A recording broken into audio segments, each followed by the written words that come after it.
Good morning dear students, welcome to DNA commerce. कसे आहात? I hope मजेत असाल आणि अकाउंटन्सी एन्जॉय करत असाल फक्त DNA कॉमर्स सोबत.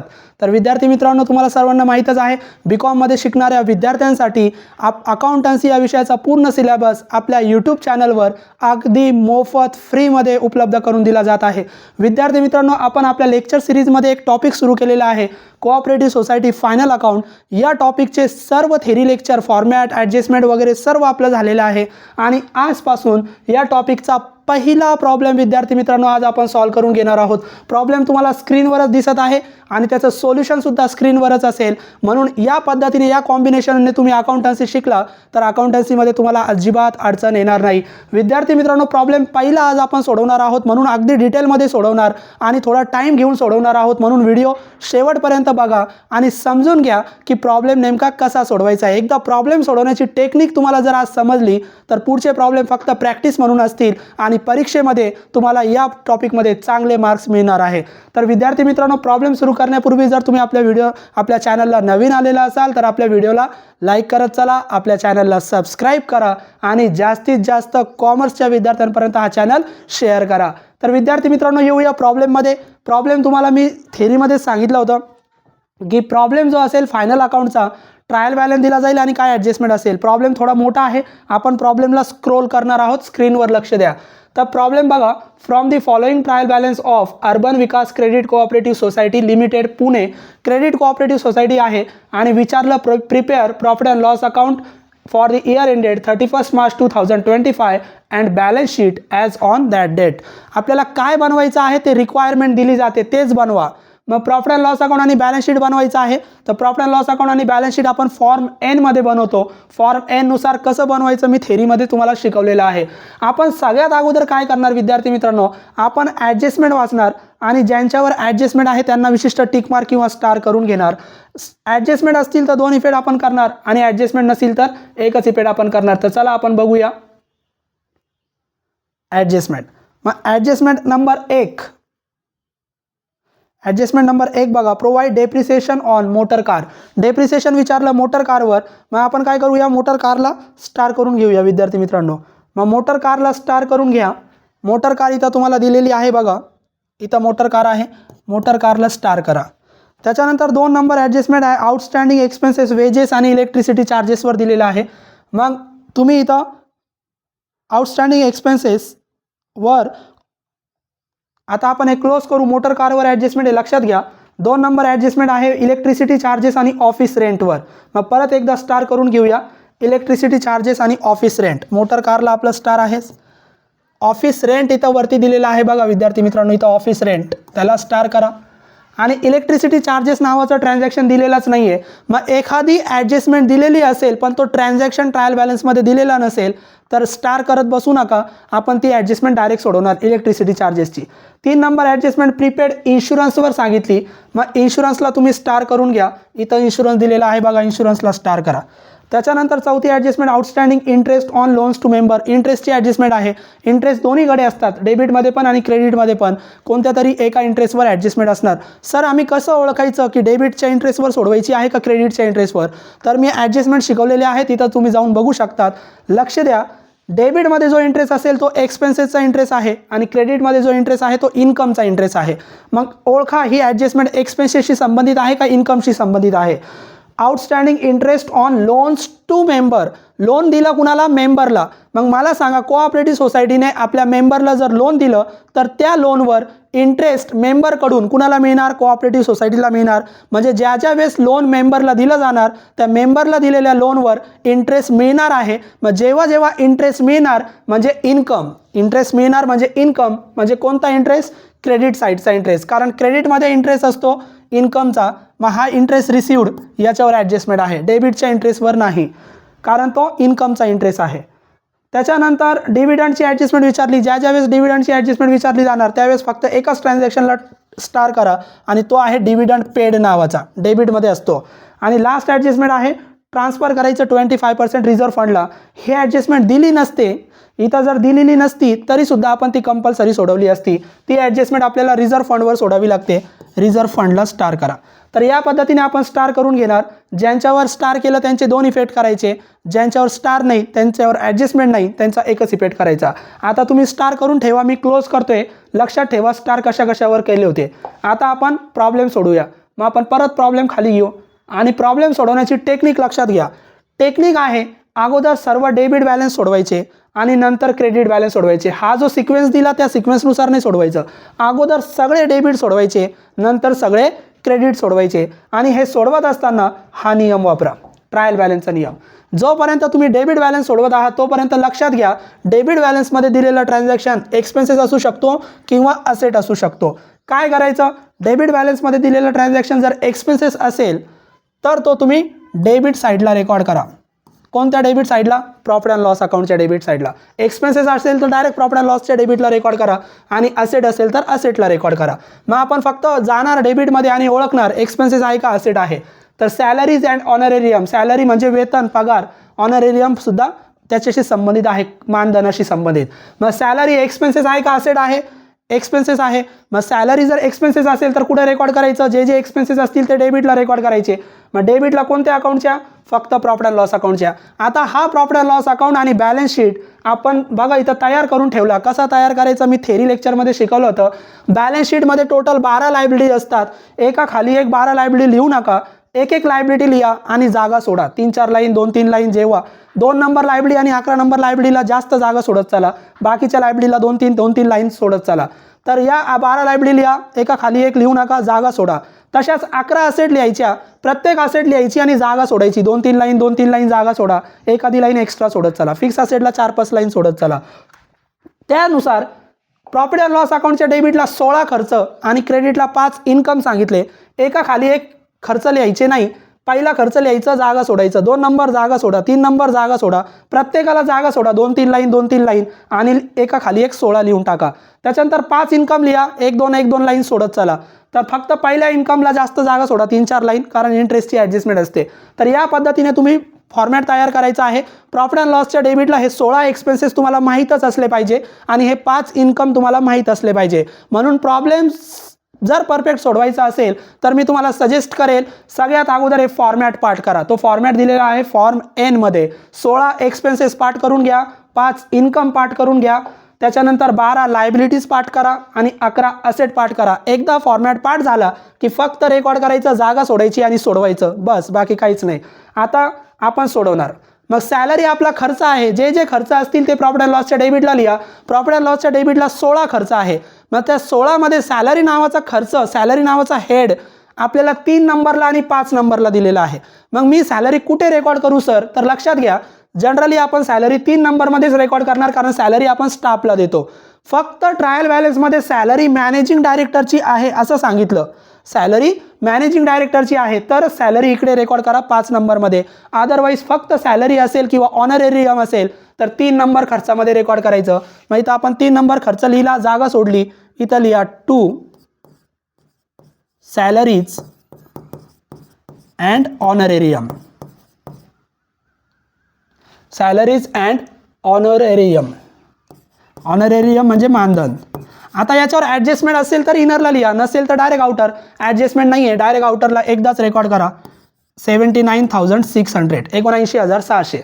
त्याच्यानंतर इंटरेस्ट. मी तुम्हाला ट्रायल बॅलन्सचा नियम शिकवताना हे काही खर्च सांगितले होते, ते परत मी तुम्हाला दाखवते लिहून. इंटरेस्ट, रेंट, कमिशन, लोन आणि फिक्स डिपॉझिट हे डेबिटमध्ये पण येऊ शकतात, क्रेडिटमध्ये पण येऊ शकतात. थेरी लेक्चरमध्ये शिकवलं होतं मी. इंटरेस्ट जर आला तर तो फक्त प्रॉफिट अँड लॉस अकाउंटला रेकॉर्ड करा. रेंट जरी आला तरी तो फक्त प्रॉफिट अँड लॉस अकाउंटला रेकॉर्ड करा, कारण खर्च आहे. कमिशन आला तरी तो प्रॉफिट अँड लॉस अकाउंटलाच रेकॉर्ड करा. लोन जर असेल तर लोन रेकॉर्ड करा बॅलन्स शीटला. आणि फिक्स डिपॉझिट असेल तर फिक्स डिपॉझिट रेकॉर्ड करा बॅलन्स शीटला. कसं रेकॉर्ड करायचं? इंटरेस्ट ज्या ज्या वेळेस येणार फक्त प्रॉफिट अँड लॉस अकाउंटला रेकॉर्ड करा. कुठे? डेबिटला दिलेला इंटरेस्ट प्रॉफिट अँड लॉसच्या डेबिटला रेकॉर्ड करायचं कारण खर्च आहे, आणि क्रेडिटला दिलेला इंटरेस्ट प्रॉफिट अँड लॉसच्या क्रेडिटला रेकॉर्ड करायचं. रेंट पण तसंच, डेबिटला दिला तर डेबिटला रेकॉर्ड करा, क्रेडिटला दिला तर क्रेडिटला. कमिशन पण फक्त प्रॉफिट अँड लॉस अकाउंटला, डेबिटला दिला डेबिटला रेकॉर्ड करा, क्रेडिटला दिला क्रेडिटला रेकॉर्ड करा. लोन्स आणि फिक्स डिपॉझिट हे डेबिटमध्ये पण देऊ शकतात, क्रेडिटमध्ये पण देऊ शकतात. काय करायचं, डेबिटमध्ये दिले तर डेबिट म्हणजे असेटला रेकॉर्ड करा, आणि क्रेडिटमध्ये दिले तर फक्त लायबिलिटीला रेकॉर्ड करा, लोन आणि फिक्स डिपॉझिट. तर आता आपल्याला इंटरेस्ट आलं, इंटरेस्ट फक्त प्रॉफिट अँड लॉस अकाउंटला रेकॉर्ड करायचा, डेबिटचा डेबिटला, क्रेडिटचा क्रेडिटला. मग आता इंटरेस्ट हा डेबिटचा आहे, मग चला प्रॉफिट अँड लॉस अकाउंटच्या डेबिटला. मग प्रॉफिट अँड लॉसच्या डेबिटला पहिलाच खर्च इंटरेस्ट आहे, मग तिथे लिहा interest on deposit and loan. Interest on deposit and loans. पहिला प्रॉब्लेम आहे म्हणून अगदी डिटेलमध्ये आपण शिकत आहोत. डायरेक्ट आउटरला लिहा कारण याच्यावर ॲडजस्टमेंट नाही. 3,32,000 जी इंटरेस्टची ॲडजस्टमेंट आपण आहे ती इन्कमची आहे, ती इकडे सोडवायची आपल्याला. त्याच्यानंतर पोस्टेज एक्सपेन्सेस आहे का असेट आहे फक्त ओळखा. पोस्टेज खर्च आहे, जे जे खर्च वाटतील प्रॉफिट अँड लॉसच्या डेबिटला रेकॉर्ड करा. पोस्टेज नावाचा सेपरेट खर्च आपल्याकडे 9 नंबरला आहे. मग 9 नंबरला सेपरेट पोस्टेज, टेलिग्राम आणि टेलिफोन नावाचे खर्च आहे, तर त्याच्यामध्ये लिहा पोस्टेज. मग इकडे तुम्ही लिहू शकतात पोस्टेज 9 नंबरमध्ये. ज्या खर्चामध्ये रेकॉर्ड करायचं ते खर्च रेकॉर्ड करत चला. पोस्टेज 1,000 डायरेक्ट आउटरला कारण त्याच्यावर ॲडजस्टमेंट नाही. पोस्टेज नंतर printing and stationery. Printing and stationery सुद्धा खर्च आहे. खर्च म्हणजे फक्त profit and loss account debit side. मग डेबिटला 16 खर्च आहे. 16मध्ये 10 नंबरचा खर्च तुमचा प्रिंटिंग अँड स्टेशनरी आहे. आता आपण वरती घेऊ. 10 नंबरमध्ये तुम्ही प्रिंटिंग अँड स्टेशनरी रेकॉर्ड करायची आहे. मग थोडं वरती घेऊया. मग इथं तुम्ही बघू शकतात 10 नंबरला प्रिंटिंग अँड स्टेशनरी आहे. मग प्रिंटिंग अँड स्टेशनरीवर अमाऊंट आहे का विद्यार्थी मित्रांनो, ॲडजस्टमेंट आहे का, नाही. तर प्रिंटिंग अँड स्टेशनरी एक तर इथं डायरेक्ट लिहा, परत प्रिंटिंग अँड स्टेशनरी, किंवा तुम्ही ऑलरेडी लिहिलेलंच आहे त्याच्यासमोर त्याचे अमाऊंट लिहून टाका कारण तो एकच खर्च इथं येतो. मग प्रिंटिंग अँड स्टेशनरीची अमाऊंट दिलेली आहे 7,200. डायरेक्ट आउटरला तुम्ही लिहू शकतात 7,200 कारण एवढा एकच खर्च आहे. प्रिंटिंग अँड स्टेशनरी नंतर ऑफिस एक्सपेन्सेस खर्च आहे. सगळे खर्च आपण डेबिटला लिहितो. मग ऑफिस एक्सपेन्सेस कुठे लिहू सर मी, तर पहिल्या खर्चापासून 15 खर्चापर्यंत जर तुम्ही 15 खर्च बघितले तर 15 खर्चामध्ये ऑफिस एक्सपेन्सेस नावाचा खर्चच नाही आहे. मग जो खर्च पहिल्या 15मध्ये येत नाही तो खर्च डायरेक्ट 16 नंबर खर्चामध्ये लिहायचा, अदर आयटेममध्ये, अदर एक्सपेन्सेसमध्ये. मग कोणता खर्च 16 नंबरमध्ये लिहायचा, पहिल्या 15मध्ये जर एखादा खर्च इतरला पहिल्या 15शी संबंधित नसेल तर तो आलेला खर्च डायरेक्ट 16 नंबरमध्ये अदर एक्सपेन्सेसमध्ये रेकॉर्ड करा. मग आपला शेवटचा खर्च आहे, आपण वरती घेऊया profit and loss account. Profit and loss account आपण वरती घेतोय, आणि वरती घेतल्यानंतर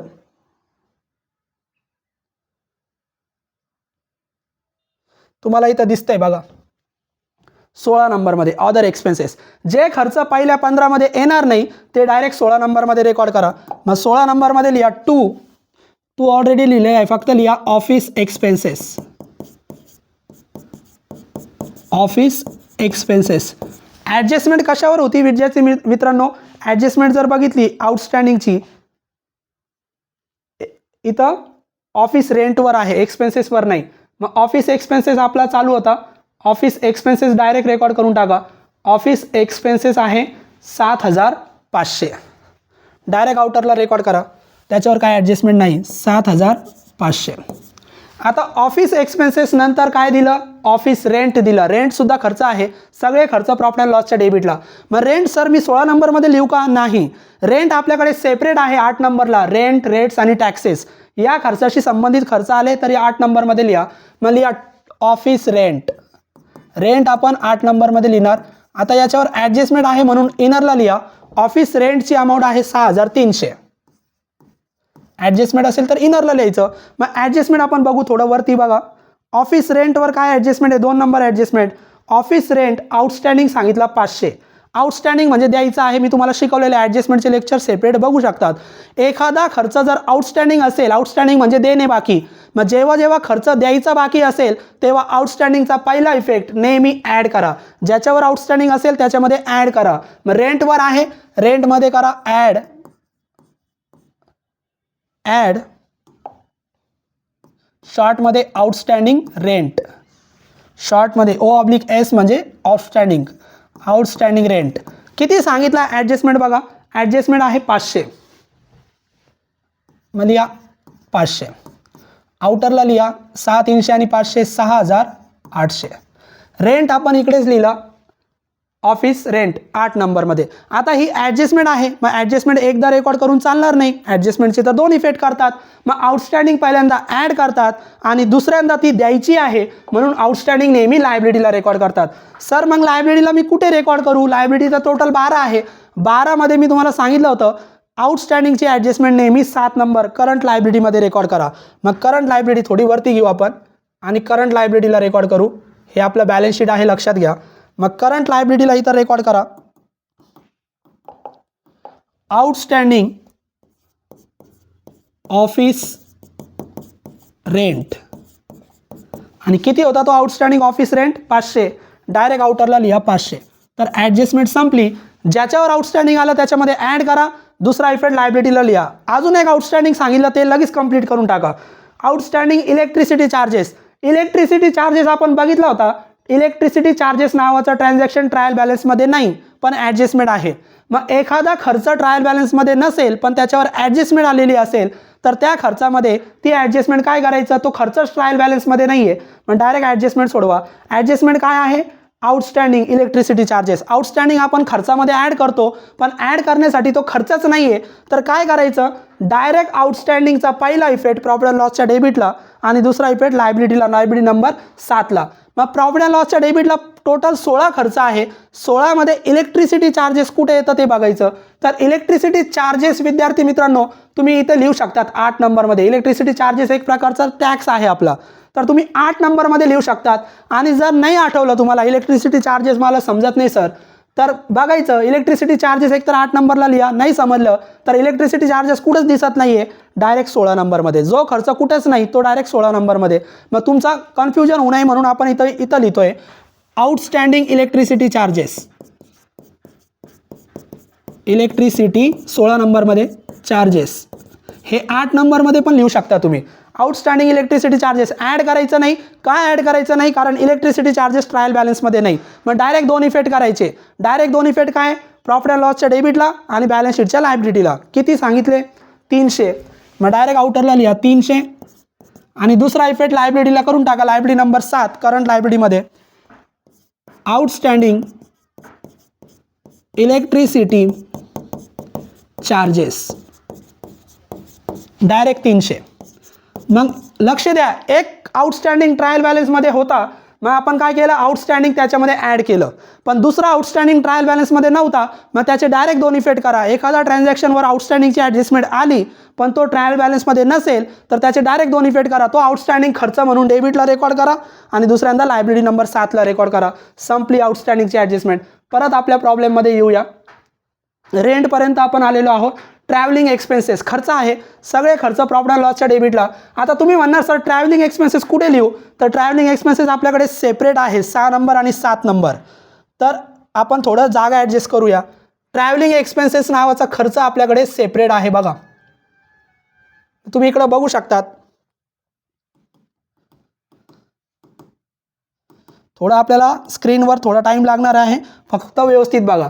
ट्रॅव्हलिंग एक्सपेन्सेस इथं जो दिला डायरेक्टरचा आणि मेंबर कमिटी मेंबरचा दिला, इथं कुणाचा ट्रॅव्हलिंग एक्सपेन्सेस काहीच सांगितलं नाही. तर ट्रॅव्हलिंग एक्सपेन्सेस फक्त ट्रॅव्हलिंग एक्सपेन्सेस आला तर तो स्टाफचा म्हणून रेकॉर्ड करा.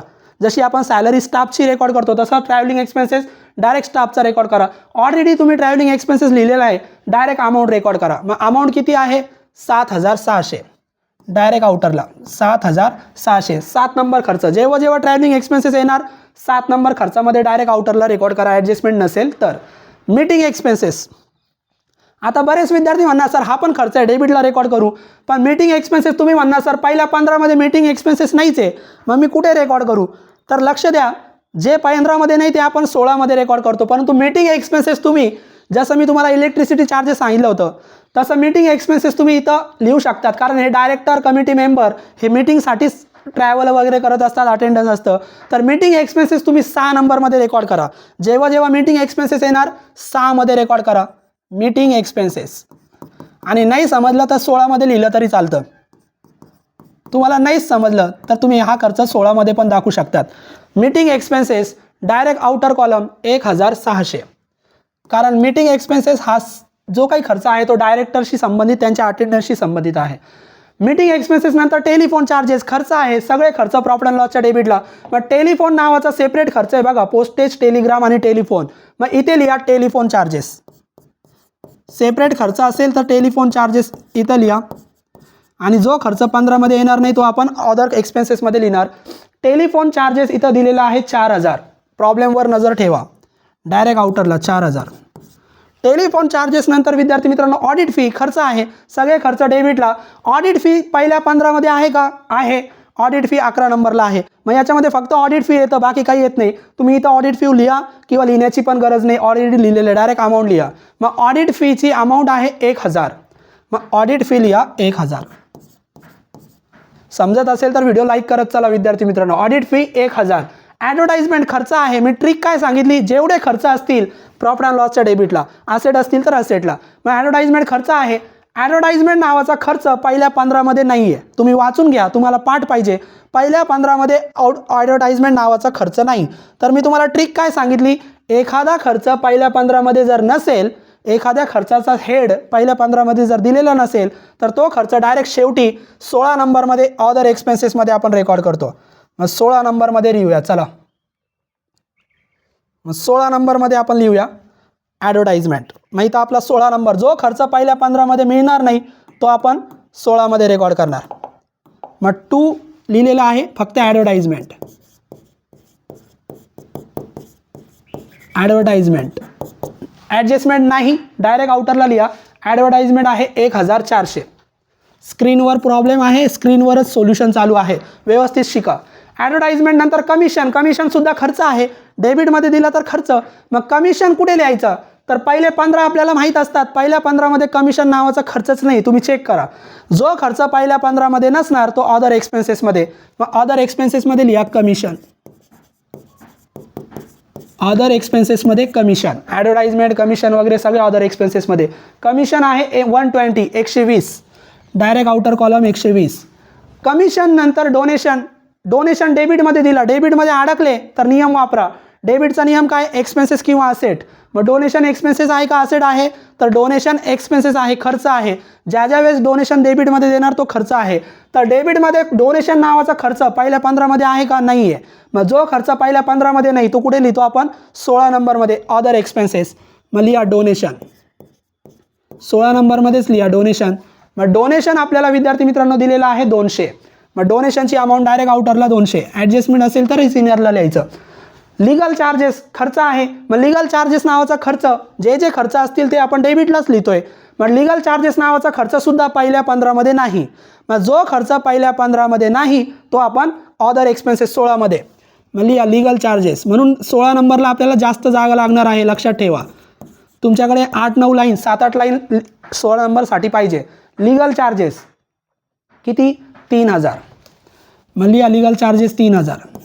लीगल चार्जेस नंतर विद्यार्थी मित्रांनो इन्शुरन्स खर्च आहे, खर्च म्हणजे फक्त डेबिट साईड.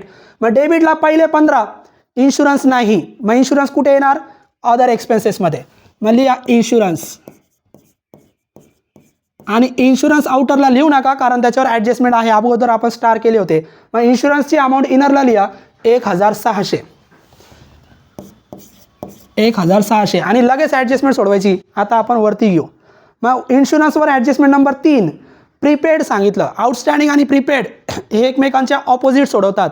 आउटस्टँडिंग द्यायचा आहे म्हणून ॲड करतो, प्रीपेड ऑलरेडी दिला होता, प्रीपेड लेस करायचा. मग प्रीपेडचा पहिला इफेक्ट, आउटस्टँडिंग जर ॲड केला तर प्रीपेड नेहमी लेस करायचा. मग प्रीपेडचा पहिला इफेक्ट लेस प्रीपेड. ज्याच्यामध्ये प्रीपेड सांगितलं त्याच्यातून लेस करा. किती प्रीपेड सांगितलं बघा, प्रीपेड इन्शुरन्स अमाऊंटेड टू ₹200. मग 200 वजा करा, आउटरला शिल्लक राहणार 1400. आता 2 इफेक्ट करावे लागतील कारण ॲडजस्टमेंट आहे. मग आउटस्टँडिंग पहिल्यांदा ॲड करतात, दुसऱ्यांदा द्यायचा आहे म्हणून लायबिलिटीला रेकॉर्ड करतात. प्रीपेड ऑलरेडी दिला म्हणून लेस केला, आणि प्रीपेडचा बॅलन्स दुसऱ्यांदा जेव्हा रेकॉर्ड करणार तेव्हा नेहमी असेटलाच रेकॉर्ड करा. मग बॅलन्स शीटच्या असेटला टोटल 11 असेट आहे सर, मी कुठे रेकॉर्ड करू, तर मी तुम्हाला ॲडजस्टमेंटमध्ये शिकवलं होतं. प्रीपेडची ॲडजस्टमेंट जेव्हा दुसऱ्यांदा असेटला रेकॉर्ड होणार ती रेकॉर्ड होणार असेट नंबर 9ला. आउटस्टँडिंग 7 नंबर लायबिलिटीला रेकॉर्ड होते, पण प्रीपेड 9 नंबर असेटला रेकॉर्ड होते. मग 9 नंबर असेटचं नाव आहे अदर आयटेम, त्याच्यामध्ये लिहा प्रीपेड इन्शुरन्स. आणि जेवढे ॲडजस्टमेंटमध्ये सांगितले तेवढे, किती इन्शुरन्स सांगितलं 200, डायरेक्ट आउटरला. आता प्रॉब्लेम थोडा छोटा करू, आउटर कॉलम इथं दिसत नाही आहे. मग प्रीपेड इन्शुरन्स 200 संपलं. परत प्रॉब्लेम मोठा करू. तर या पद्धतीने आपण शिकत आहोत. प्रीपेड काय करायचं, प्रीपेड पहिल्यांदा खर्चामधून लेस करायचं, दुसऱ्यांदा 9 नंबर असेटमध्ये रेकॉर्ड करायचं. आउटस्टँडिंग आणि प्रीपेड या ॲडजस्टमेंट परीक्षेत येणारच आहे, लक्षात ठेवा. प्रीपेड दुसऱ्यांदा 9 नंबर असेट. इन्शुरन्सपर्यंत आपण आलो होतो. त्याच्यानंतर मोटर टॅक्स सांगितलं. टॅक्स आपला खर्च आहे. बरेच विद्यार्थी मोटर बघून असेट म्हणतात. मोटरच्या पुढे शब्द आहे टॅक्स. मोटर कार असेल तर असेट आहे. मोटर टॅक्स खर्च आहे. सगळे खर्च आपण प्रॉफिट अँड लॉस अकाउंटच्या डेबिटला रेकॉर्ड करतो. सगळे खर्च आपण कुठे रेकॉर्ड करतो, प्रॉफिट अँड लॉस अकाउंटच्या डेबिटला. मग कुठे रेकॉर्ड करायचं सर, तर प्रॉफिट अँड लॉस अकाउंटच्या डेबिटला टोटल 16 खर्च आहे. टोटल 16 खर्च आहे. मग 16 खर्चामध्ये पहिल्या 15मध्ये जर तो खर्च आला तर 15मध्ये रेकॉर्ड करा, नाही आला तर 16मध्ये. मग टॅक्स नावाचा खर्च आहे आपल्याकडे. टॅक्स नावाचा खर्च आपल्याकडे आहे. तर वरती रेंट रेट्स आणि टॅक्सेस असा खर्च आहे आपल्याकडे. मग त्या रेंट रेट्स आणि टॅक्सेसमध्ये बघा खाली घेऊ आपण.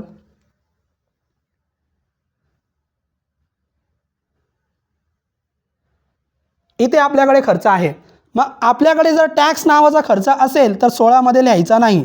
मग टॅक्स नावाचा खर्च कुठे लिहायचा, तर टॅक्स नावाचा खर्च लिहा 8 नंबरमध्ये, रेंट रेट्स अँड टॅक्सेस. सगळे टॅक्स इथं लिहायचं. मग इथं लिहा मोटर टॅक्स. म्हणूनच आपण जागा सोडतोय प्रत्येकाला. तर रेंट रेट्स अँड टॅक्सेसमध्ये मोटर टॅक्स लिहा 2200. 2200 डायरेक्ट आउटर कॉलम. एकदाच रेकॉर्ड करा, कारण त्याच्यावर ॲडजस्टमेंट नाही.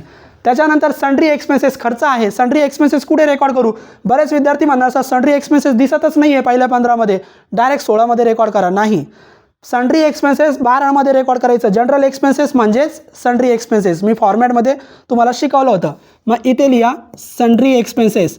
ज्या वेळेस सन्ड्री एक्सपेन्सेस येणार 12 नंबर खर्चामध्ये रेकॉर्ड करा जनरल एक्सपेन्सेसमध्ये. सन्ड्री एक्सपेन्सेस इथं दिलेला आहे आपल्याला 1400, 1400 डायरेक्ट आउटर कॉलमला. एकदाच रेकॉर्ड करा. डेबिट बॅलन्स संपले. आता पुढे क्रेडिट आहे. क्रेडिट सोडवायचे नाही. आपली टेक्निक काय आहे, सगळे डेबिट सोडवायचे, क्रेडिट सोडून द्या तसेच. परत इथून डेबिट सुरू होतं, इथून सुरू करा. मग इथं काय दिलं, पहिला कॅश इन हँड. डेबिटचा नियम काय, एक मिनटं फक्त. डेबिटचा नियम आहे, डेबिटमध्ये दिलेला ट्रान्झॅक्शन एक्सपेन्सेस असतो किंवा असेट असतो. मग कॅश इन हँड एक्सपेन्सेस आहे का असेट आहे, कॅश इन हँड असेट आहे. मग एखादे ट्रान्झॅक्शन जर असेट असेल तर कुठे रेकॉर्ड करायचं, असेटला रेकॉर्ड करायचं. मग बॅलन्स शीटच्या असेटला या. बॅलन्स शीटच्या असेटला जर आले तर 11 असेट आहे. 11मध्ये कुठे रेकॉर्ड करू, तर कॅश नावाची असेट आपण पहिल्याचमध्ये रेकॉर्ड करणार. सर्व कॅश पहिल्या नंबर असेटला रेकॉर्ड करा. पहिल्या नंबर असेटचं नावच आहे कॅश अँड बँक बॅलन्स. याच्यात सगळे कॅश लिहायचं, cash in hand direct outer column. Problem थोडा छोटा करू, आउटर कॉलम दिसला पाहिजे. मग कॅश इन हँड बघा किती आहे, कॅश इन हँड 16,000 आहे. मग कॅश इन हँड रेकॉर्ड करा 16,000 डायरेक्ट आउटर कॉलम. त्याच्यानंतर कॅश ॲट बँक. सगळ्या कॅश पहिल्याच असेटमध्ये रेकॉर्ड करायच्या. Cash at bank. Cash at bank किती, 2,91,000 डायरेक्ट आउटर कॉलम. 2,91,000 एकदाच रेकॉर्ड करायचं. कॅश ॲट बँक नंतर डिव्हिडंड पेड. 2 ट्रान्झॅक्शन असे आहे विद्यार्थी मित्रांनो जे मी थेरीमध्ये शिकवले होते, ते 2 ट्रान्झॅक्शन परत सांगतो, इथं लक्ष द्या. एक आहे डिव्हिडंड पेड आणि दुसरा ट्रान्झॅक्शन आहे प्रॉफिट अँड लॉस. हे दोन्हीच्या दोन्ही ट्रायल बॅलन्सला देतात. कुठे देतात, ट्रायल बॅलन्सला. पण या 2 ट्रान्झॅक्शनला ट्रायल बॅलन्सचा हा नियम वापरायचा नाही.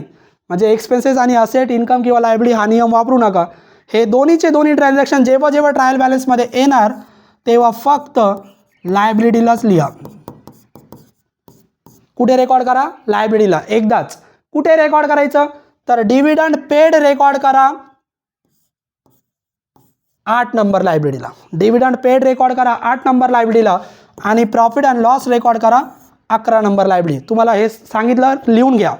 ट्रायल बॅलन्समध्ये 2 ट्रान्झॅक्शन असे असतील ज्याला नियम वापरायचा नाही, ते 2 ट्रान्झॅक्शन आहे डिव्हिडंड पेड आणि प्रॉफिट अँड लॉस. हे आले तर फक्त लायबिलिटीला रेकॉर्ड करा. डिव्हिडंड पेड 8 नंबरला, प्रॉफिट अँड लॉस 11 नंबरला. मग आता काय आलं, आता आलं डिव्हिडंड पेड. मग डिव्हिडंड पेड डायरेक्ट 8 नंबर लायबिलिटीला रेकॉर्ड करा. चला मग लायबिलिटीला इथं 8 नंबर लायबिलिटी बघा, इथं आपण वरती घेऊया, थोडं जागा ॲडजस्ट करूया. इथं तुमच्या समोर 8 नंबर लायबिलिटी दिसत आहे. 8 नंबर लायबिलिटीचा फॉर्मॅट मी तुम्हाला सांगितलं होतं, जागा सोडायची नाही. 8 नंबर लायबिलिटी नेहमी असं लिहायचं. 8 नंबर लायबिलिटीच्या सुरुवातीला प्रपोज डिव्हिडंड लिहायचं आणि त्याच्या खाली लिहायचं लेस डिव्हिडंड पेड. आपण हे लिहून ठेवलं. आता तो डिव्हिडंड पेड इथं आहे, डिव्हिडंड पेड लेस करणार आपण.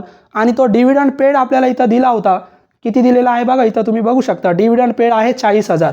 मग इथं वरती प्रपोज डिव्हिडंड समोर नाही लिहायचं, डिव्हिडंड पेड समोर लेस 40,000 आणि अंडरलाईन करायची. आता जो काही प्रपोज डिव्हिडंड ॲडजस्टमेंटनुसार येणार तेव्हा आपण सोडू. ट्रायल बॅलन्सला दिलेला डिव्हिडंड पेड डायरेक्ट 8 नंबर लायबिलिटीला इथं डिव्हिडंड पेडच्या समोर रेकॉर्ड करायचं. संपलं. डिव्हिडंड पेड नंतर PDCC बँक शेअर डेबिटमध्ये दिलं. डेबिटचा रूल काय, एक्सपेन्सेस किंवा असेट. तर इथं बँक बघू नका, PDCC पण बघू नका, शब्द महत्त्वाचा आहे शेअर. मग शेअर्स हा एक्सपेन्सेस आहे का असेट आहे, तर शेअर्स ही एक इन्व्हेस्टमेंटचा प्रकार आहे, गुंतवणूक करतो आपण शेअर्समध्ये. शेअर्स आपली असेट आहे. मग जेव्हा जेव्हा शेअर्स येणार, कोणत्याही बँकेचे असू द्या, कोणत्याही कंपनीचे असू द्या, शेअर्स असेटला रेकॉर्ड करा. मग असेटला टोटल 11 असेट आहे सर, कुठे रेकॉर्ड करू, तर shares, fix deposit, gold, silver यांच्यामध्ये आपण गुंतवणूक करतो, हे सर्व इन्व्हेस्टमेंट म्हणून रेकॉर्ड करा. मग PDCC बँक शेअर इन्व्हेस्टमेंटमध्ये लिहा, PDCC बँक शेअर्स. जेव्हा जेव्हा शेअर्स येणार 2 नंबर असेट इन्व्हेस्टमेंटमध्ये लिहा. PDCC बँक शेअर आहे आपले किती टोटल 2 लाख. मग PDCC बँकेचे शेअर डायरेक्ट आउटर कॉलमला 2 लाख.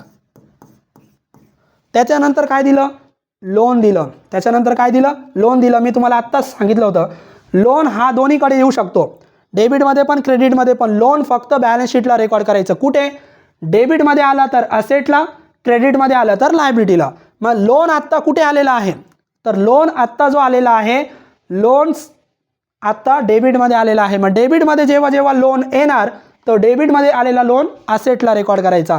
मग असेटला रेकॉर्ड करा. मग असेटला टोटल 11 असेट आहे, कुठे रेकॉर्ड करू, तर सेपरेट 4 नंबर असेट लोनची आहे, त्याच्यामध्ये रेकॉर्ड करा. मग त्या लोनचं नाव लिहा लोन्स. लोन्स किती आहे, 32,60,000 डायरेक्ट आउटर कॉलमला. जेव्हा जेव्हा लोन डेबिटमध्ये येणार, लोन असेटला रेकॉर्ड करा. लोन जर क्रेडिटमध्ये आले, इथं क्रेडिटमध्ये पण लोन आलेले वरती बघा कुठंतरी, ते आपण लायबिलिटीला रेकॉर्ड करणार. आता आपण डेबिट सोडवतोय. मोटर कार डेबिटमध्ये आलं, एक्सपेन्सेस किंवा असेट. आता कार सांगितलं, कार एक्सपेन्सेस नाही, कार असेट आहे. मग कार कोणती असेट आहे, कार आपली फिक्स असेट आहे. मग फिक्स असेटमध्ये लिहा मोटर कार. जागा आपण प्रत्येक असेट खाली सोडवलेली आहे. मग मोटर कारला ॲडजस्टमेंट होती, इनरला लिहा 1,15,000. मोटर कारवर ॲडजस्टमेंट आहे 1,15,000, इनरला लिहा आणि ॲडजस्टमेंट आपण सोडूया. मग ॲडजस्टमेंट बघा, तुम्ही जर ॲडजस्टमेंट बघितली तर पहिलीच ॲडजस्टमेंट आहे provide depreciation on motor car 16,000. Motor कारवर डेप्रिसिएशन सांगितलं. ॲडजस्टमेंट म्हणजे 2 इफेक्ट. डेप्रिसिएशनमुळे असेटची व्हॅल्यू कमी होते, म्हणून डेप्रिसिएशनचा पहिला इफेक्ट असेटमधून लेस करा. मग किती टक्के वगैरे काही सांगितलं नाही, डायरेक्ट अमाऊंट दिली तर फक्त एवढंच लिहा, लेस डेप्रिसिएशन. लेस DEP शॉर्टमध्ये लिहिलं मी, लेस डेप्रिसिएशन किती 16,000 डायरेक्ट लेस करा.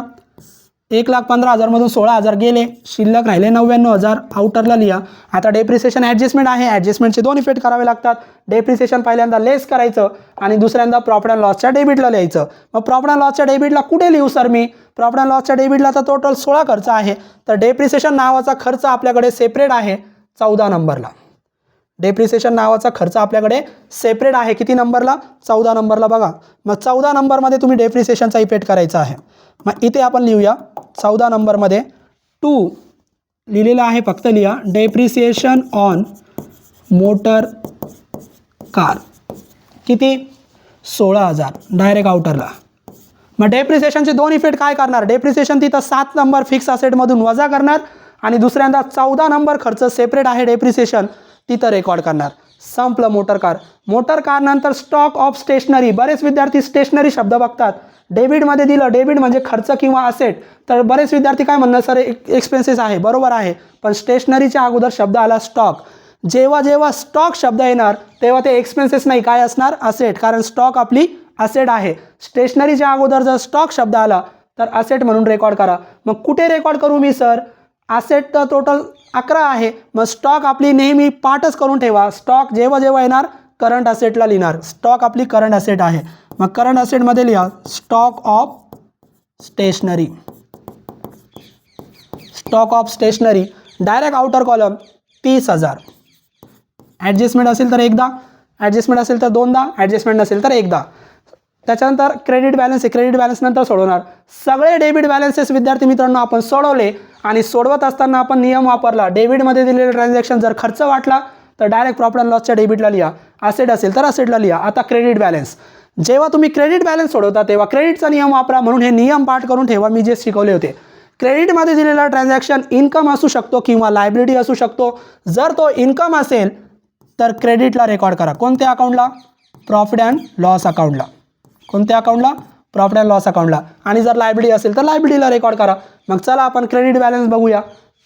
क्रेडिट बॅलन्सला येऊया. आता प्रॉब्लेम आपण इकडं घेऊया, क्रेडिट बॅलन्सेस बघू. इकडं कुठं क्रेडिट दिसत आहे का, इथून सुरू झाले. मग क्रेडिट बघा कोणते आहे, थोडं वरती घेऊ. क्रेडिट बॅलन्स पहिला दिलेला आहे शेअर कॅपिटल. मग शेअर कॅपिटल नियम काय, इन्कम किंवा लायबिलिटी. मग कॅपिटल इन्कम आहे का लायबिलिटी आहे, लायबिलिटी आहे. जे जे तुम्हाला लायबिलिटी वाटतात ते लायबिलिटीला रेकॉर्ड करा, इन्कम वाटले तर क्रेडिटला रेकॉर्ड करा प्रॉफिट अँड लॉसच्या. मग कॅपिटल लायबिलिटी आहे, लायबिलिटी टोटल 12 आहे. 12 मध्ये कुठे लिहू, तर पहिलीच लायबिलिटी कॅपिटलची आहे. पहिलीच लायबिलिटी कोणती आहे, कॅपिटलची बनवतो आपण. फॉर्मॅट तुम्हाला पाठ झाला पाहिजे. पहिलीच लायबिलिटी आपण कॅपिटलची बनवतो. मग ट्रायल बॅलन्समध्ये दिलेला कॅपिटल डायरेक्ट 1 नंबर लायबिलिटीला रेकॉर्ड करा. त्याचं काहीच नाव नाही दिलं, नाव नाही दिलं तर तुम्ही त्याला नाव द्या इश्यूड अँड सबस्क्राईब कॅपिटल. त्याला आपण म्हणणार इश्यूड अँड सबस्क्राईब कॅपिटल. आणि डायरेक्ट आउटरला लिहा इश्यूड अँड सबस्क्राईब कॅपिटल. तो दिलेला आहे आपल्याला 10 लाख. मग डायरेक्ट आउटरला लिहा 10 लाख. इथं कॅपिटल इनरला लिहायचा नसतो, कॅपिटल डायरेक्ट आउटरला. आणि यासोबत एकदा ऑथोराईज कॅपिटल पण देतात, तो आत्ता प्रॉब्लेममध्ये नाही आला. जर ऑथोराईज कॅपिटल दिला तर तो पण इथंच लिहायचा असतो. तो कसा, तो पुढच्या प्रॉब्लेमला मी शिकवेल जेव्हा येईल तेव्हा.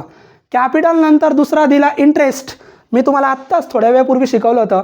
इंटरेस्ट जेव्हा जेव्हा येणार तो फक्त प्रॉफिट अँड लॉस अकाउंटला रेकॉर्ड करा.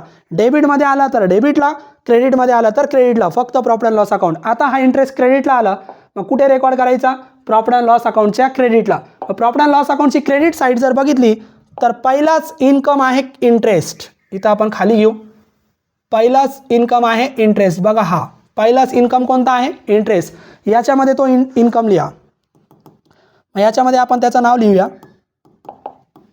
काय नाव आहे त्याचं, त्याचं नाव आहे इंटरेस्ट रिसिव्ड. मग इथे लिहा इंटरेस्ट रिसिव्ड. आता तुम्ही वरती पण लिहिलं होतं, इनरला लिहिलं तरी चालेल. इंटरेस्ट रिसिव्ड ऑलरेडी लिहिला होता, पण आता मी परत लिहून टाकलं. इंटरेस्ट रिसिव्ड किती अमाऊंट आहे, 5,80,900. इनरला लिहा.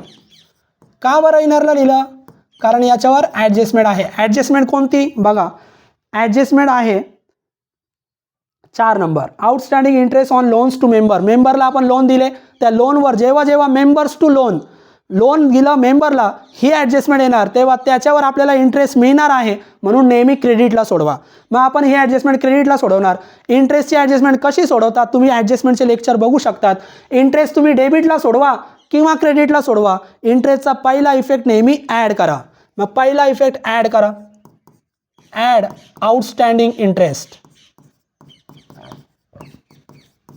आउटस्टँडिंग इंटरेस्ट किती सांगितलं तिथं 4 नंबर ॲडजस्टमेंट बघा, 5,000 ॲड करा. आउटरला येणार 5,85,900. 5,85,900. इंटरेस्टचा पहिला इफेक्ट कुठेही सोडवा. डेबिटला सोडवत असाल तरी ॲड करा, क्रेडिटला सोडवत असाल तरी ॲड करा. इंटरेस्टचा पहिला इफेक्ट ॲड करायचा. फक्त दुसरा इफेक्ट लक्षात घ्या. दुसरा इफेक्ट हा इंटरेस्ट आपल्याला मिळणार आहे, म्हणून याचा दुसरा इफेक्ट असेटला रेकॉर्ड करायचा. हा इंटरेस्ट खर्च आहे तो द्यायचा आहे, याचा दुसरा इफेक्ट लायबिलिटीला रेकॉर्ड करायचा. Number 9 liability number 9 asset number 9. मग आता आपण क्रेडिटला सोडवतोय. जेव्हा जेव्हा इंटरेस्ट तुम्ही क्रेडिटला सोडवणार तुम्ही पहिल्यांदा ॲड करा आणि हा इंटरेस्ट तुम्हाला मिळणार आहे तो तुमचा इन्कम आहे म्हणून दुसऱ्यांदा असेट नंबर 9ला रेकॉर्ड करा. मग असेट नंबर 9 आपल्याकडे आहे अदर आयटम. मग अदर आयटममध्ये आपण रेकॉर्ड करू. थोडं जागा ॲडजस्ट करूया.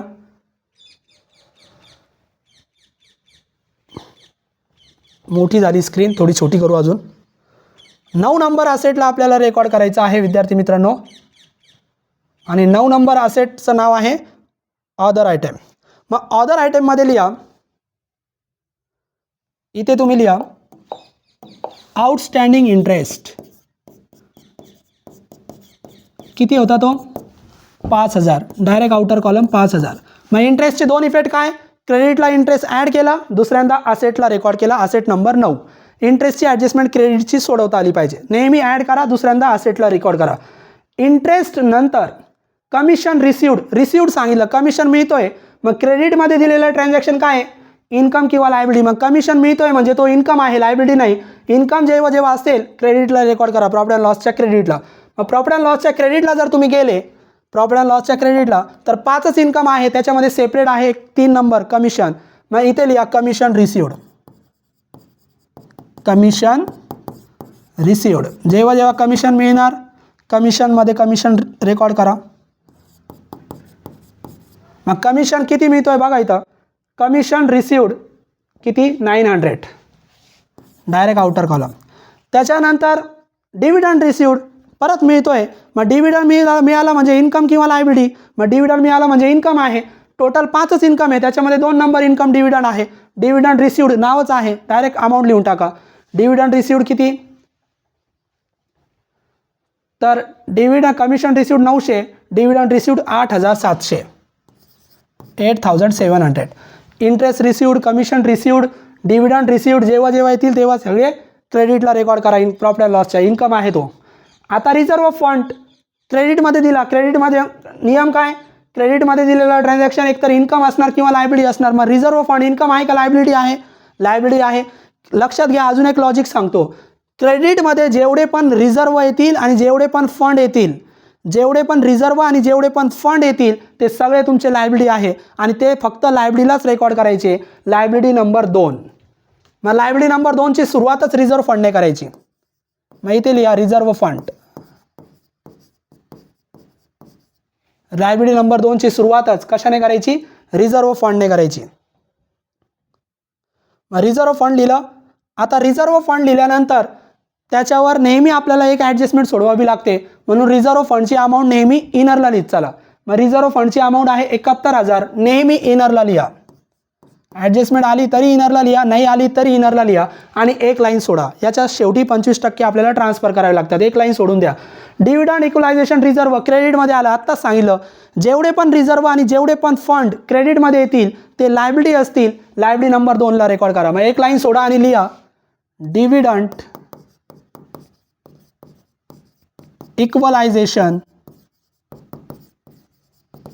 रिझर्व्ह. जेवढे पण रिझर्व्ह आणि क्रेडिट शब्द येतील, फंड शब्द येतील ते सगळे 2 नंबर लायबिलिटीला रेकॉर्ड करा. 6000. डायरेक्ट आउटरला, त्याच्यावर काय ॲडजस्टमेंट नाही. त्याच्यानंतर फिक्स डिपॉझिट क्रेडिटमध्ये आलं. क्रेडिटमध्ये आलं तर नियम काय? इन्कम किंवा लायबिलिटी. सर डिपॉझिट काय आहे? तर डिपॉझिट जेव्हा जेव्हा क्रेडिटमध्ये देणार डिपॉझिट आपल्या लायबिलिटी आहे. लक्षात घ्या, डिपॉझिट फक्त लायबिलिटीला रेकॉर्ड करायचं, इन्कम नाही. मग लायबिलिटी 12 आहे, त्याच्यापैकी 6 नंबर लायबिलिटी सेपरेट डिपॉझिटची आहे. सगळ्या डिपॉझिट 6 नंबर लायबिलिटीला रेकॉर्ड करायच्या. फिक्स डिपॉझिट, सेव्हिंग डिपॉझिट ज्या आल्या त्या. मग या 2 आल्या, दोन्ही पण रेकॉर्ड करा. 6 नंबर लायबिलिटी. डिपॉझिट आपण नेहमी लायबिलिटी साईडलाच रेकॉर्ड करणार जेव्हा क्रेडिटला येणार. मग फिक्स डिपॉझिटची अमाऊंट बघा तुम्ही. फिक्स डिपॉझिट दिलेला आहे 9,16,000. Direct outer column 9,16,000. त्याच्यानंतर सेव्हिंग डिपॉझिट सुद्धा इथंच लिहा. Saving deposit. सेव्हिंग डिपॉझिटची अमाऊंट दिलेली आहे 1,30,000. ती इकडे लिहा 1,30,000. एकदाच रेकॉर्ड करायचं कारण ॲडजस्टमेंट नाही. लोन्स अँड ओव्हरड्राफ्ट बघा, लोन आले. लोन मी काय सांगितलं होतं, लोन फक्त बॅलन्स शीटला रेकॉर्ड करायचे. कुठे? डेबिटला आले असेटला, क्रेडिटला आले लायबिलिटीला. आता एक लोन डेबिटला आला होता, आपण ॲसेटला रेकॉर्ड केलं. आता हा लोन क्रेडिटला आला. क्रेडिट म्हणजे कुठे रेकॉर्ड करायचं? लायबिलिटीला. मग लायबिलिटीला आपल्याकडे दोन लायबिलिटी लोनसाठी आहे, 4 नंबर आणि 5 number. Secured loan, unsecured loan. तो लोन कोणता आहे काहीच सांगितलं नाही. काहीच जर सांगितलं नाही तर तुम्ही फक्त सेक्युअर्डमध्ये रेकॉर्ड करा, अनसेक्युअर्डमध्ये रेकॉर्ड करू नका. मग सेक्युअर्डमध्ये लिहा loans and overdraft. Loans and overdraft. Direct outer column loans and overdraft दिले 16 लाख. मग आउटरला लिहा 16 लाख. लॉजिक काय? लोन जर डेबिटमध्ये आला तर ॲसेट नंबर 4 आणि लोन जर क्रेडिटमध्ये आला तर लायबिलिटी नंबर 4ला रेकॉर्ड करायचं. बाकी संपलं. लोन झाल्यानंतर डेव्हलपमेंट फंड, फंड शब्द आला. मी आत्ता सांगितलं होतं रिझर्व्ह आणि फंड जेवढे पण क्रेडिटमध्ये येणार ते लायबिलिटी असणार. Liability number 2. मग लायबिलिटी नंबर 2ला लिहा डेव्हलपमेंट फंड. म्हणून आपण लायबिलिटी नंबर 2ला 7-8 लाईन सोडायचेच आहे आणि लायबिलिटी नंबर 11ला पण 7-8 लाईन सोडायचे शेवटी. डेव्हलपमेंट फंड मग तो दिलेला आहे 29,000. जेवढे पण फंड आणि रिझर्व्ह येतील ते 2 नंबर लायबिलिटीला रेकॉर्ड करतील. क्रेडिट बॅलन्स संपले. आता एक शेवटचा क्रेडिट बॅलन्स आहे प्रॉफिट फॉर द इयर 23-24. मग मी तुम्हाला इथं सांगितलं होतं ट्रायल बॅलन्समध्ये 2 ट्रान्झॅक्शन असे असतात ज्याला नियम वापरायचा नाही. डिव्हिडंड पेड आला किंवा प्रॉफिट अँड लॉस, या दोघांना फक्त लायबिलिटीला लिहायचं. डिव्हिडंड पेड आलं तर 8 number liability, profit and loss आलं तर 11 नंबर लायबिलिटी. हा प्रॉफिट आहे. मग ट्रायल बॅलन्सचा प्रॉफिट जेव्हा जेव्हा येणार तो फक्त लायबिलिटीला रेकॉर्ड करा, 11 नंबर लायबिलिटीला. ट्रायल बॅलन्समध्ये जो प्रॉफिट दिला जातो तो लास्ट इयर प्रॉफिट असतो. आपला वर्ष आहे बघा, तुम्ही इथं बघू शकतात. आपला जो इयर एंडेड आहे 30 मार्च 2025चा आहे आणि हा प्रॉफिट जो दिला आपल्याला 23-24चा मागच्या वर्षीचा आहे. ट्रायल बॅलन्समध्ये जो लास्ट इयर प्रॉफिट असतो तो फक्त लायबिलिटीला रेकॉर्ड करा आणि लायबिलिटी नंबर 11ला रेकॉर्ड करा. मग आपण लायबिलिटी नंबर 11 खाली घेऊ.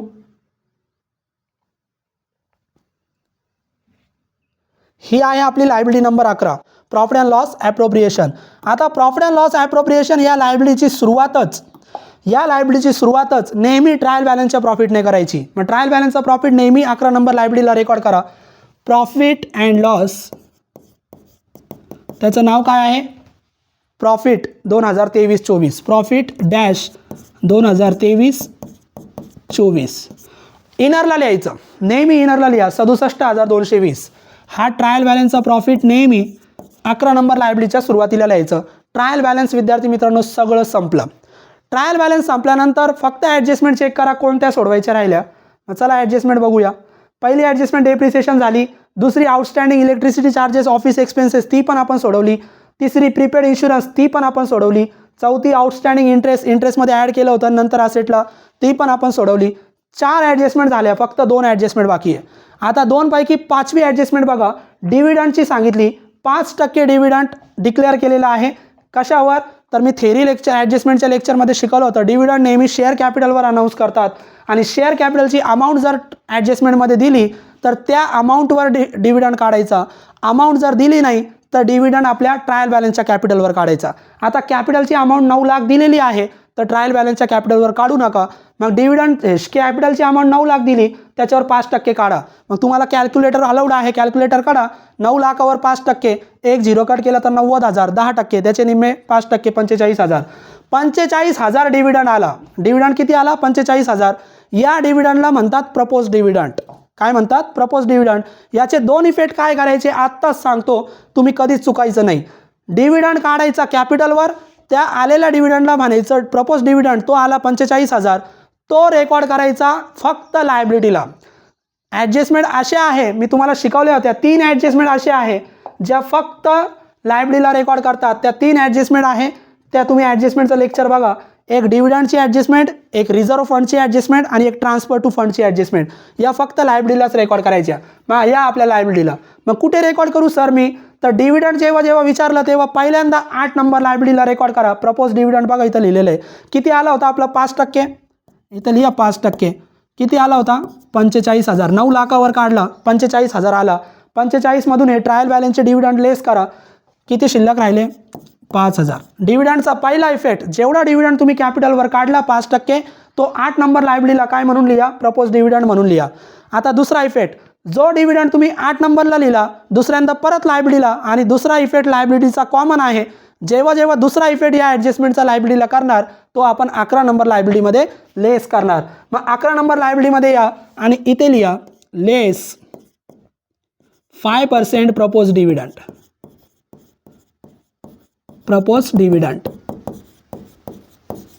वजा बाकीचं चिन्ह, वजा करायचं 45,000. 45,000 संपली ॲडजस्टमेंट. डिव्हिडंड काढायचं कॅपिटलवर, त्याला प्रपोज डिव्हिडंड म्हणतात. त्याचे दोन इफेक्ट फक्त लायबिलिटीला करायचे. लायबिलिटी नंबर 8 आणि लायबिलिटी नंबर 11. 11 मध्ये फक्त लेस करायचं, लक्षात घ्या. आता शेवटची adjustment transfer 25% profit to reserve fund. Reserve फंडला 25% आपल्याला ट्रान्सफर करायचे. ही ॲडजस्टमेंट दिलेली आहे म्हणून सोडवा, नाही दिली तरी सोडवायची. मग शेवटी आपण ही ॲडजस्टमेंट सोडवणार. 25% कशाचे काढायचे?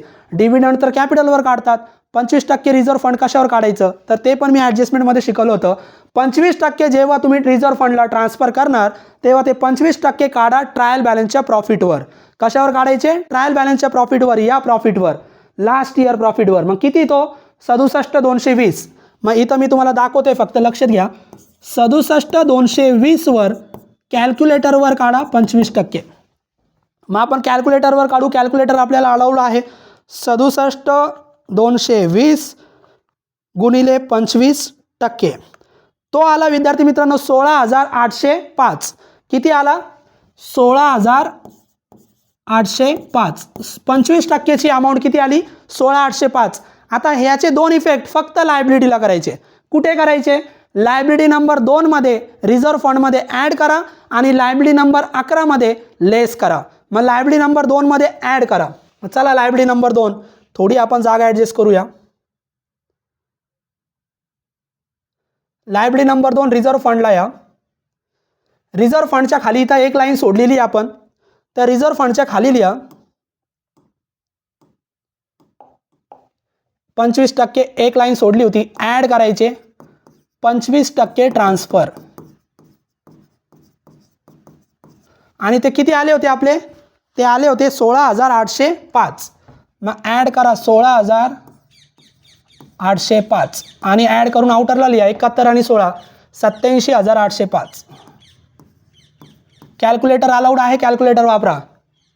87,805. आता एक इफेक्ट 25% काढायचे ट्रायल बॅलन्सच्या प्रॉफिटवर. ते जे आले ते रिझर्व्ह फंडमध्ये पहिल्यांदा ॲड करायचे आणि दुसरा पण लायबिलिटीलाच इफेक्ट करायचा 11 नंबर लायबिलिटीला. आणि जेव्हा 11 नंबर लायबिलिटीला एखाद्या ॲडजस्टमेंटचा तुम्ही इफेक्ट करणार तेव्हा तो नेहमी लेस करायचा आहे. मग 2 नंबरमध्ये ॲड करा 25%. 25% तुम्हाला सोडवावीच लागेल, पाठ करून ठेवा आत्ताच. 2 नंबरमध्ये 25% ॲड करायचे आणि 11 नंबर लायबिलिटीमध्ये लेस करायचे. मग लेस 25% रिझर्व्ह फंड. किती आले होते ते? 16,805. संपला प्रॉब्लेम. ॲडजस्टमेंट संपल्या. आता याची टोटल करा आणि इनरलाच लिहा. मग 67,220 मधून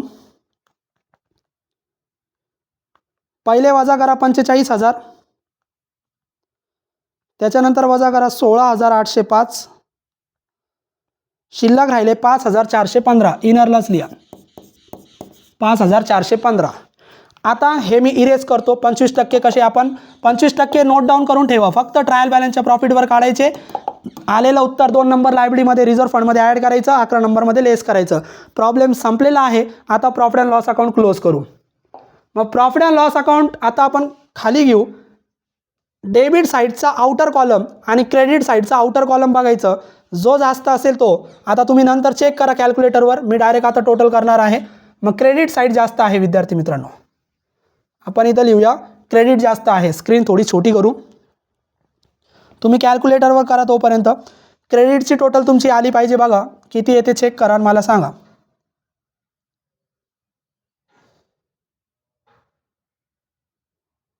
ही आपली बॅलन्स शीट आहे. प्रॉफिट अँड लॉसला जाऊ आपण. Profit and loss account close करायचं आहे आपल्याला. मग प्रॉफिट अँड लॉस अकाउंटला वरती घेऊ.